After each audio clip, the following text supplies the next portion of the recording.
Well, it actually started a year before when we went to the rally to restore sanity and/or fear, and it was a colleague of mine, Aaron Hess, who has moved on since. He's at ASU now, but he was here at the time. We about a month before that rally, we're like, wouldn't it be cool if we could go shoot this and talk to people and make it into something? And so we did, and it was his wife, Christy, and then Alex Watson, who's my wife and also works at WA&E here in town, and she's got a kind of broad production background. That the four of us went and we taped some interviews and we had some hiccups, but what we ended up doing is turning that into a journal article advocating for doing more research like this. But while we were there on the way back, we started talking about, okay, well, what else can we do? What are the things that we can do? And wouldn't it be cool if we could do something around the 10th anniversary of 9/11? And Alex was very much like, wouldn't it be cool, we should do that.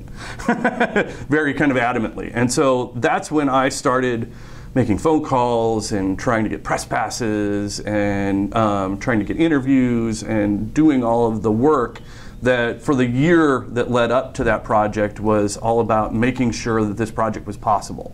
Everything from funding to booking hotel rooms to all that kind of stuff. And then when we got there, Alex and I spent most of the time behind the camera. Aaron spent a bulk of the time doing the interviews, but that was kind of fluid at times. Aaron would get exhausted, and I would step in, or there would be a question or two I thought he missed, and I would step in, or but he did, I would say, a good 80% of the interviewing, which was for him a really kind of emotional time when you're at the 10th anniversary of 9/11 talking to people about this incredible event. And so what we ended up doing was about 65 interviews all in total in 7 days.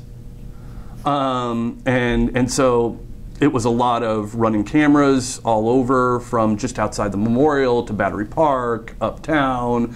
But we were really fortunate to get an incredible group of people. I mean, there was a woman who we ran into on the street who had been in one of the towers and escaped and survived. And she nobody had ever listened to her story before, and nobody had ever talked to her. And her name was Wendy Lansky. And Wendy was this just incredible figure who we just ran into on the street.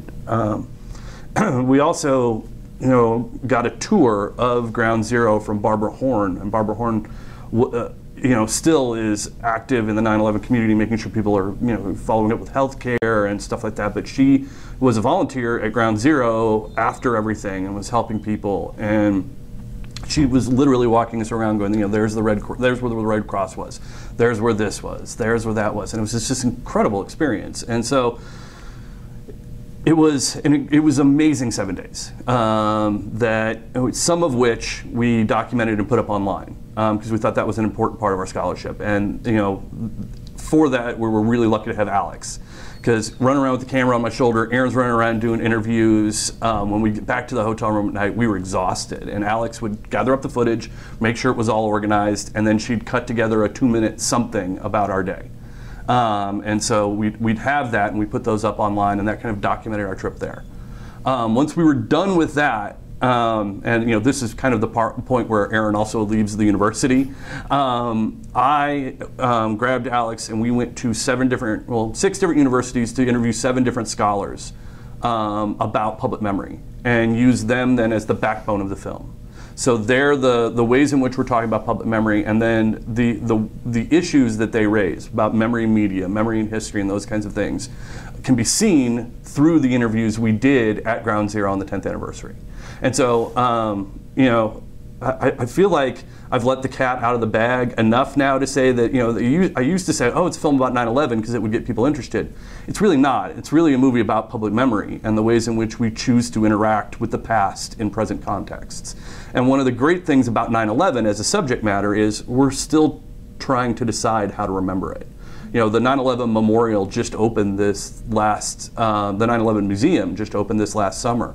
And that museum had been, really, really controversial for what would be in it and what wouldn't, and those kinds of things. And it's because we still haven't figured out what this means in our history. And so because that's still going on, it makes a great context to talk about this kind of subject. Well, it's funny because when I get into conversations like this, it's typically about the film and the projects. But I just finished editing a book called Beyond New Media. That's I worked with my colleagues Andrew Herman, Adam Tima. That's a great project, and I'm really looking forward to getting out there because it's a book about moving past this new notion of new and old media. I mean, email's 30 years old now, almost 35. That isn't new media anymore. And meanwhile, you've got a television that's curved, and the 4K and the 10K and that kind of stuff. That's new media. And so what we want to do is start a conversation about the ways in which we engage media, and just the notion that media as itself as a word is plural. The media does not exist. A medium does. And so media are ways in which we communicate with each other. And not only do we need to approach them that way, but we also need to think about the ways in which those communication media give us ways of communicating and teach us to communicate in certain forms. And so communicating about media through media is what the book's about.